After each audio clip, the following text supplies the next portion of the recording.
Okay, so you mentioned this today. Many industries need to control pH, for example, cosmetics, agriculture, food. Your body also needs to maintain constant pH in several key areas, e.g. your stomach, in your blood, etc. How does it do this? Well, the answer is it uses what's called a buffer, which leads us nicely on to what we're covering today. So what you need to be able to do after today's lecture is state the definition of a buffer. You need to be able to describe how buffers work in terms of how they maintain pH. You also then need to describe how the pH of an acidic buffer can be calculated and also describe some examples of what buffers are used for. Your first objective then, here we go. A buffer solution is a mixture that minimises pH changes on addition of small amounts of acid or base. Now you will see there in bold it says minimises. That is really, really important. They can't stop changes to pH, they just keep them to an absolute minimum. Also, it's important that you note addition of small amounts. If you add too much, you will saturate your buffer and the pH will start to change significantly. So it's only upon addition of small amounts. You can't add too much. So two key bits. It only minimises pH changes and it's only an addition of small amounts. If you add too much, the buffer will no longer work. So I've highlighted those there for you to make sure that you always remember if you're asked what a buffer is, they minimise pH changes and only an addition of small amounts. Okay, if we consider a generic weak acid, HA, and its dissociation into H plus and A minus, we know from 2 lectures ago that H plus concentration equals A minus concentration if this is a pure weak acid. That was why we were allowed to use that simplified H plus squared expression for Ka when working out the pH of weak acids.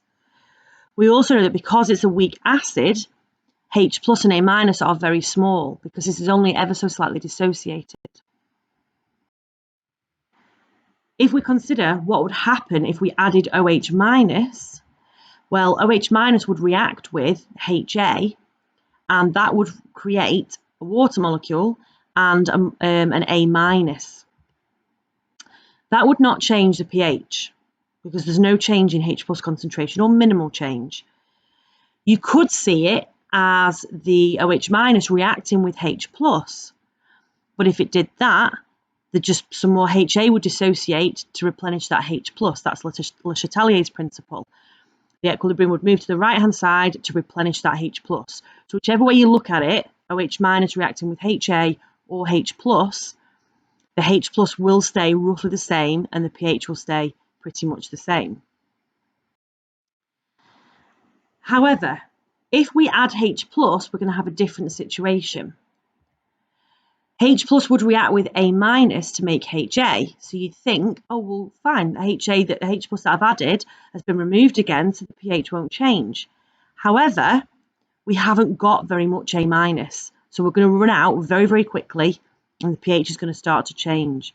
So this cannot be seen as a buffer. It can deal with the addition of OH minus, but it can't deal with the addition of H plus.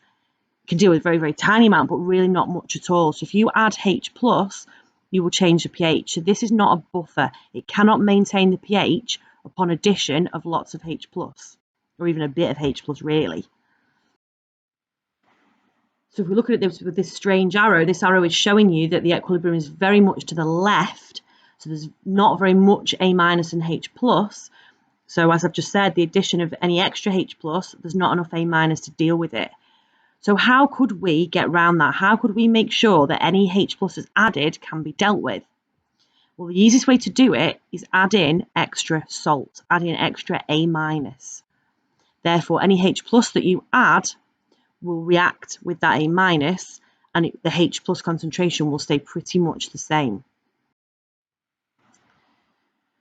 So in a buffer solution, what we essentially have is lots of HA because very little of it dissociates and lots of A minus because we've added extra of it in.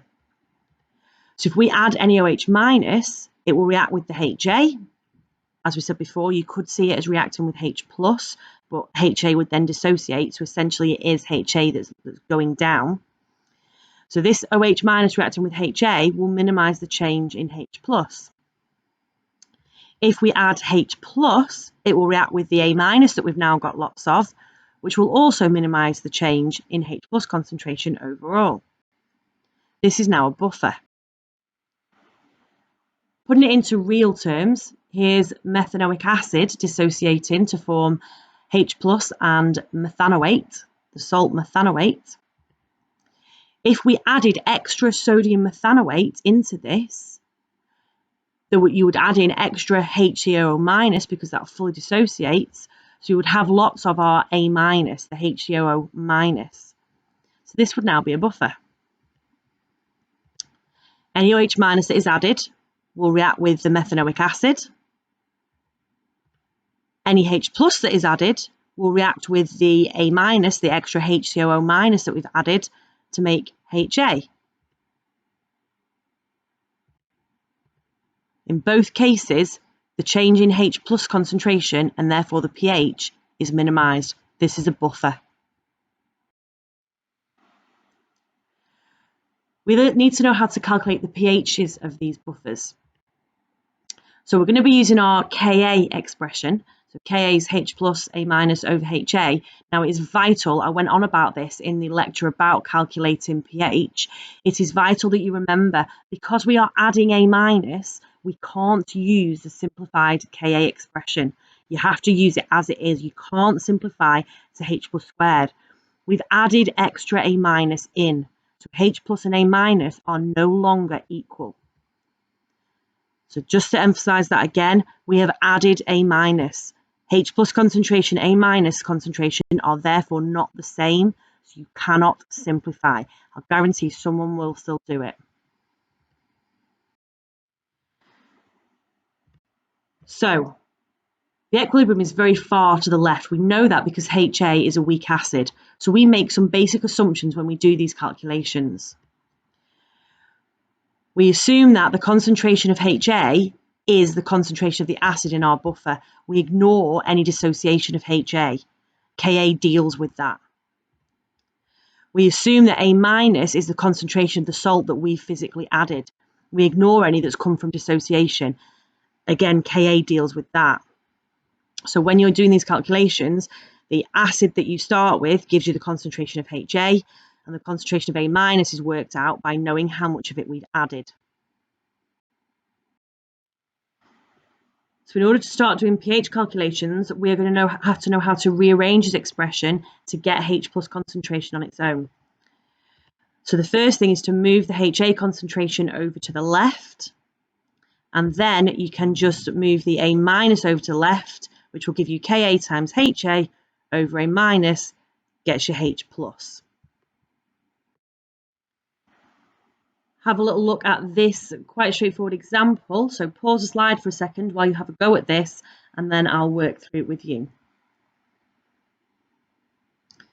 So we're trying to figure out the pH of a buffer solution where the concentration of acid is 0.1 and the salt concentration is 0.05. We're given a Ka of 1.5 times by 10 to the minus 4. So we're going to use our rearranged Ka expression to get H+ concentration. So it's just a case of simply plugging in the numbers, and that gets us a H+ of 3.0 times by 10 to the minus 4. We then need to minus log that H+ concentration, and it will give us a pH of 3.52. So the pH of that buffer system is 3.52. Remembering, we always give pH to 2 decimal places. Let's have a look at this one then, that's a little bit more tricky. So when making a buffer, there are several ways you can add in A-. One of them is to add it as an aqueous solution, and that's what's going on here. So calculate the pH of the buffer solution formed when 25 centimetres cubed of methanoic acid, so that's HA, of concentration 0.1 moles per decimetre cubed, is added to 10 centimetres cubed of 2 mole per decimetre cubed sodium methanoate, so that's A-. The Ka of methanoic acid is 1.78 times by 10 to the minus 4. So to get the pH, we're going to need H+. So we're going to be using this rearranged Ka expression. So we're given Ka, so we need to work out the HA concentration and the A- concentration. Now you might think, well, I'm given them. Well, yes, you were. You were given the concentration of the acid before it was added to the salt, the sodium methanoate. However, because you're adding it, you're increasing the volume, so you're changing the concentration of the methanoic acid and the sodium methanoate. So we need to work out the concentrations after those two have been mixed. So let's start off with HA. The first thing we need to do is work out the moles of HA that we started with. So it's 0.025 times by 0.1 tells me that I have got 0.0025 moles of methanoic acid. That many moles is in a new volume of 25 plus 10, so obviously divided by 1,000, which is 0.035. So to get my HA, I'm going to do moles over the new total volume, which comes out at 0.7143 as my new concentration of acid. I need to do the same for A minus. So the moles of A minus is concentration times by volume, which is 0.02, and that many moles is in my new volume of 0.035, so its concentration has become 0.5714. So I've now got the concentrations of both HA and A minus. I can therefore plug them into my rearranged Ka expression, and it will give me a H plus concentration of 2.23 times by 10 to the minus 4 moles per decimeter cubed, which if I minus log gives me a pH of 3.65. So in this case, when we have added A minus as a solution to a solution of acid, we needed to work out separately the new concentrations of HA and A minus by working out the moles and then dividing by the new total volume. There is another way to add extra A minus. What we could do is partially neutralise some of our HA. So if we add in some hydroxide to our solution of a weak acid, it will react with some of the HA, make water and A minus. So rather than adding A minus, we make it using some of our HA. Looking at an example of this, so we're asked to calculate the pH of the buffer formed when 500 centimetres cubed of 0.4 molar sodium hydroxide is added to 500 centimetres cubed of 1 molar HA. We get told that Ka is 6.25 times by 10 to the minus 5. First thing we need to do is work out the moles of HA that we have at the start. So we're just going to do moles is concentration times by volume. We then need to work out the moles of hydroxide that we've added, again, using moles equals concentration times by volume. So I've got the moles of HA at the start, and then I've got the moles of hydroxide that I am adding. Using this equation, we can see that 1 mole of hydroxide will react with 1 mole of HA, making 1 mole of water and 1 mole of A minus. So we can therefore see that the moles of HA that will be left after the hydroxide is added is the moles of HA we start with, which was 0.5, minus the moles of hydroxide added, which is 0.2. That's because 1 mole of hydroxide reacts with 1 mole of HA. So we've got the moles of HA at the start, and you take away the moles of hydroxide that you add, you'll get the moles of HA that are left when they finish reacting. Equally, we can see that 1 mole of hydroxide makes 1 mole of A minus. So every mole of hydroxide we add makes 1 mole of A minus. So in this case, we've added 0.2 moles of hydroxide, so we know that we will make 0.2 moles of A minus. We can then use these moles to work out concentrations. So the moles of HA left over was 0.3. We divide that by our total volume, so the volume of both added together, to get the concentration of HA. And we do the same for A minus. The moles of A minus is 0.2. We divide that by the total volume of both solutions to get a concentration of 0.2. We can then plug those numbers into our rearranged Ka expression and get the H plus concentration, which in this case is 9.38 times by 10 to the minus 5, which we can then just minus log. So the pH of this buffer is 4.03.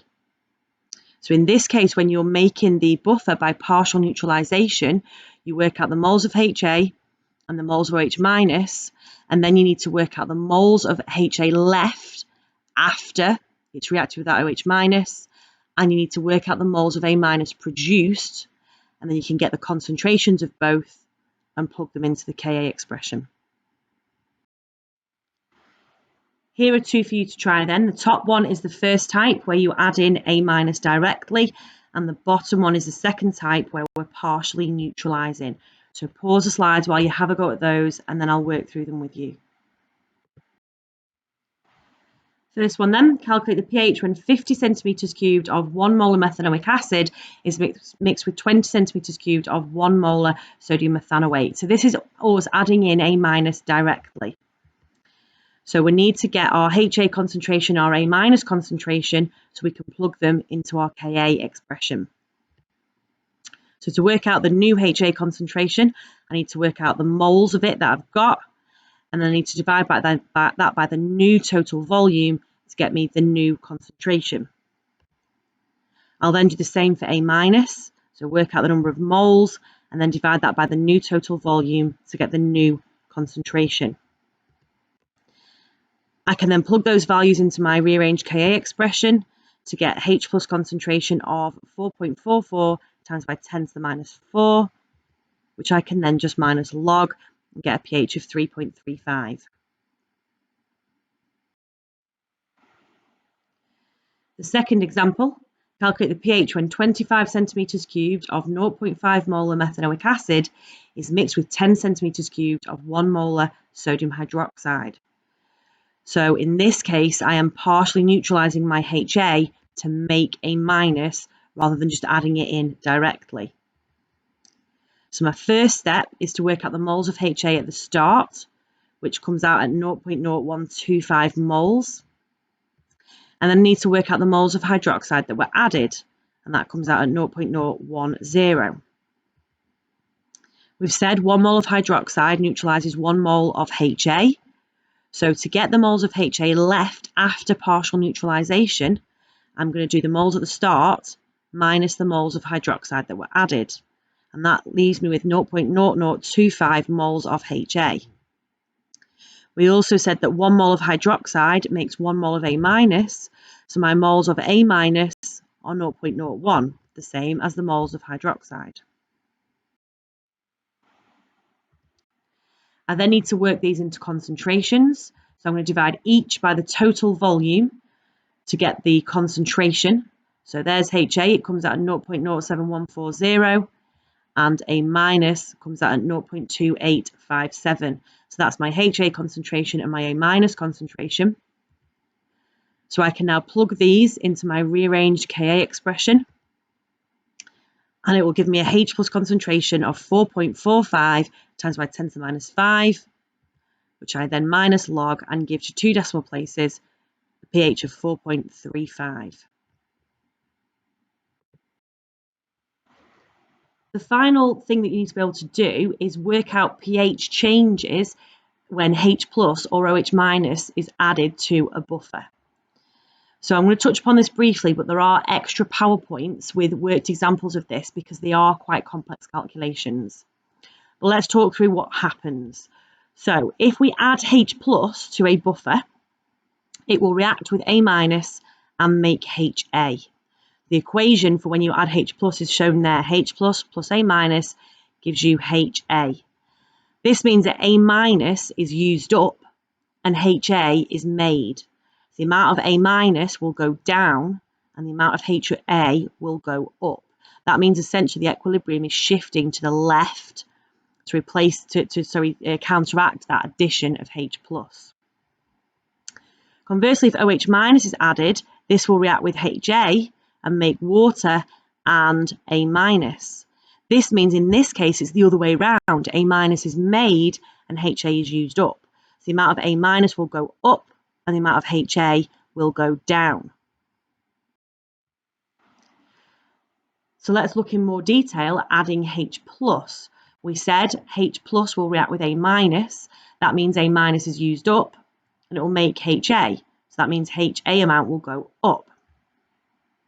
For example, if we add 0.5 moles of H plus, we would lose 0.5 moles of A minus because 1H plus reacts with 1A minus. So you would take away 0.5 moles from the original number of moles of A minus. You would also make HA. So you would make 0.5 moles of HA. So you would add on 0.5 to the original moles of HA. You could then proceed as normal with your calculation, just dividing each by the new total volumes and plugging back into the Ka expression. Conversely, looking at the OH minus one, if we add OH minus, it reacts with HA and that makes water and A minus. So we said A minus is made and HA is used up. So for example, if we add 0.5 moles of OH minus, we will use up 0.5 moles of HA and we'll make 0.5 moles of A minus. So to get the new moles of HA, we would take away 0.5 from the original. And to get the new moles of A minus, we would add on 0.5 moles to the original moles of A minus, which is also the original moles of OH minus. We would then carry on as normal, divide by the new total volumes and plug it back into the Ka expression. As I say, they are very, very complex calculations, so you are best opening some of the narrated questions that I've posted in the resource base. They work through some quite complex calculations like these so that they can show you how you need to deal with them. So you should now be able to state the definition of a buffer. You should be able to describe how buffers work using equations and words.